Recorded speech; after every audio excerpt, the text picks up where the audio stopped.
Sœurs et frères, bon midi dans le Seigneur. Nous voulons remercier le docteur Ekoto pour ses mots aimables, ses propos gentils à notre endroit. Et je veux dire merci aussi à l'administration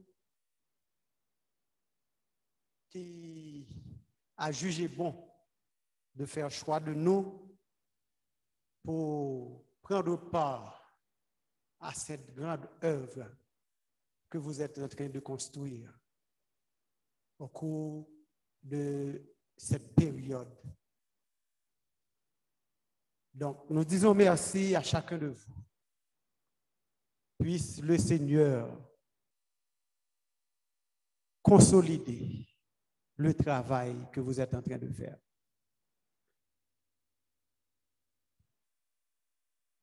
Juste avant que nous ne parlions de la part du Seigneur, je vous invite à courber la tête et nous faisons une prière à Dieu.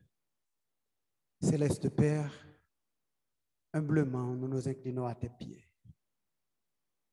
pour réclamer de toi ta puissance, ta sagesse et surtout les mots qu'il faut pour pouvoir parler à tes enfants. Daigne, ô Père, prendre possession de chacun de nous et que ton esprit nous parle. En Jésus, nous te prions et pour ta gloire.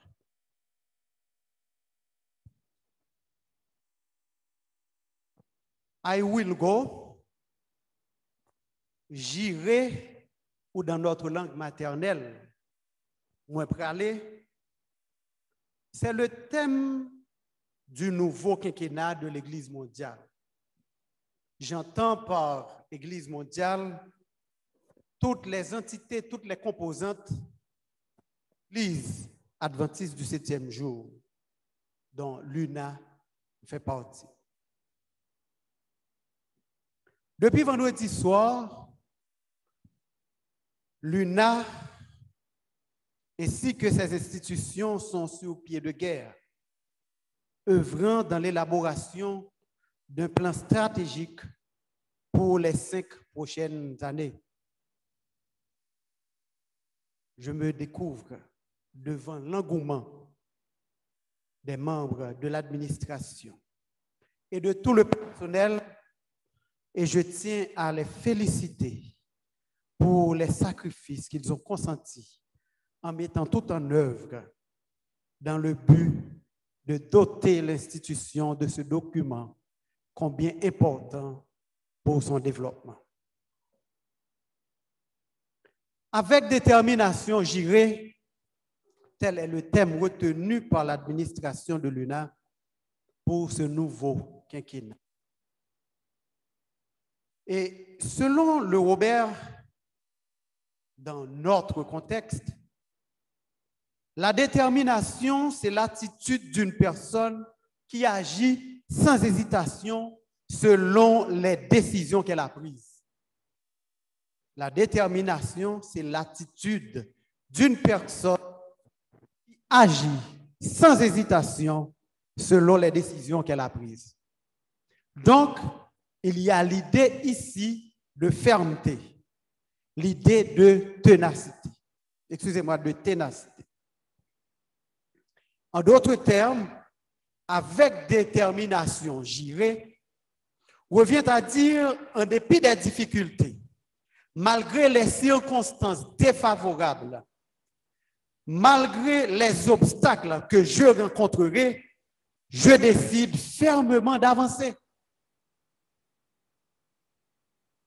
Je reprends. Ce terme revient à dire qu'en dépit des difficultés, qu'en dépit des circonstances défavorables, malgré les obstacles que vous allez rencontrer, vous décidez fermement d'avancer. Je n'ai pas l'intention de laisser rien ni personne me dérouter, voire m'arrêter, car je prends la décision d'avancer et j'avancerai en dépit de toutes les circonstances. Mesdames, Mesdemoiselles et Messieurs, chers administrateurs, vous êtes en train d'écrire une nouvelle et importante page dans la vie de cette université que nous aimons tous. En fait, le thème choisi est basé sur le texte d'Ésaïe 6, verset 8. Je cite, « J'entendis la voix du Seigneur disant, « Qui enverrai-je et qui marchera pour nous? » Et je répondis, « Me voici, envoie-moi. » J'aime bien le texte dans la version de Darby qui se lit ainsi. Et j'entendis la voix du Seigneur qui disait, « Qui enverrai-je et qui ira pour nous? » Et là, nous rejoignons notre verbe, le verbe aller. « Qui ira pour nous? »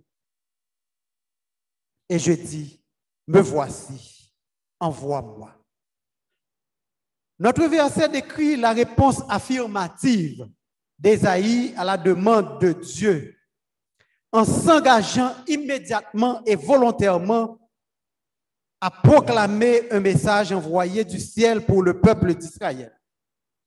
Ésaïe fut invité à déclarer la parole de l'Éternel aux Juifs. Aux Juifs qui étaient dans une relation d'alliance avec Dieu, mais qui, en tant que nation, le rejetaient, selon les versets 9 et 10. Ils ont foulé sous leurs pieds l'alliance qu'ils ont conclue avec le Seigneur. Le prophète Ésaïe reçut la mission de continuer à annoncer le jugement de l'Éternel, en dépit du fait que le peuple endurcissait son cœur et ne changeait pas ses attitudes, ses habitudes, selon Ésaïe 6, les versets 11 à 13. Sa réponse, la réponse du prophète et son engagement furent instantanés. « Me voici, envoie-moi. »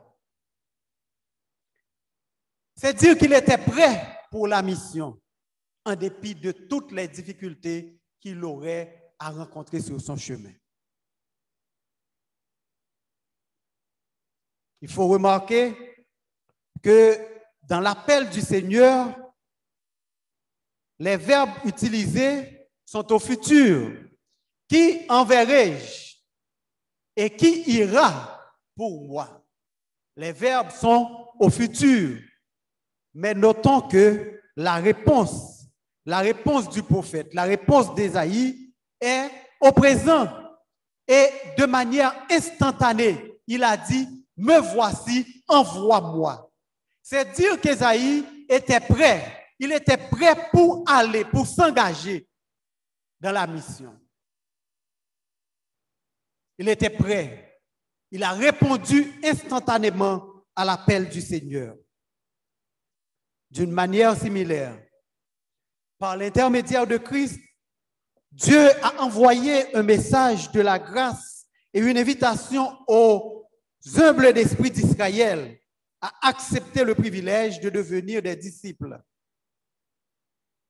et à terme de participer à son royaume de bénédiction de la famille humaine. Un nombre très restreint de cette nation avait choisi cette opportunité de devenir le noyau de l'Église du Seigneur au début de l'Évangile, de l'âge de l'Évangile. Et c'est à juste titre que nous pouvons lire dans Luc 34, verset 35, « Jérusalem, Jérusalem, qui tue les prophètes et qui lapide ceux qui te sont envoyés. Combien de fois ai-je voulu rassembler tes enfants comme une poule rassemble sa couvée sous ses ailes, ou ses enfants sous ses ailes. C'est poussé, excusez-moi, sous ses ailes. Et vous ne l'avez pas voulu.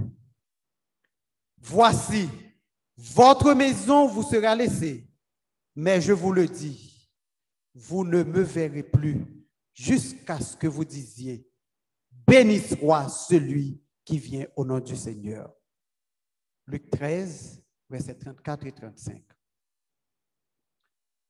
Jésus était venu, mais malheureusement, ceux qui étaient là, le peuple ne l'acceptait pas. Une petite poignée, juste une petite poignée.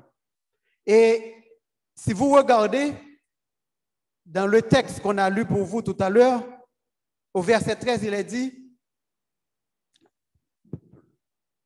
et s'il reste encore 1/10 des habitants, ils seront à leur tour anéantis. Mais comme les térébintes et le chêne conservent leur tronc quand ils sont abattus, une sainte postérité renaîtra de ce peuple.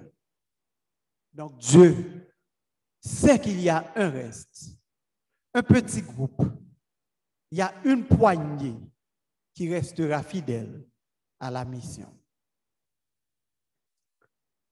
De la même manière que Dieu cherchait quelqu'un du temps du prophète Ésaïe à envoyer pour aller délivrer son message au peuple d'Israël d'alors, il cherche encore quelqu'un pour aider aujourd'hui à redresser la barque de l'UNA.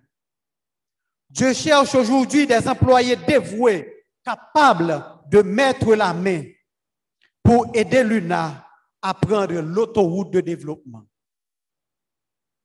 Dieu cherche un professeur pour former les élèves, les étudiants, en leur montrant la route du salut. Dieu cherche un comptable pour analyser les comptes, pour passer les Écritures consciencieusement.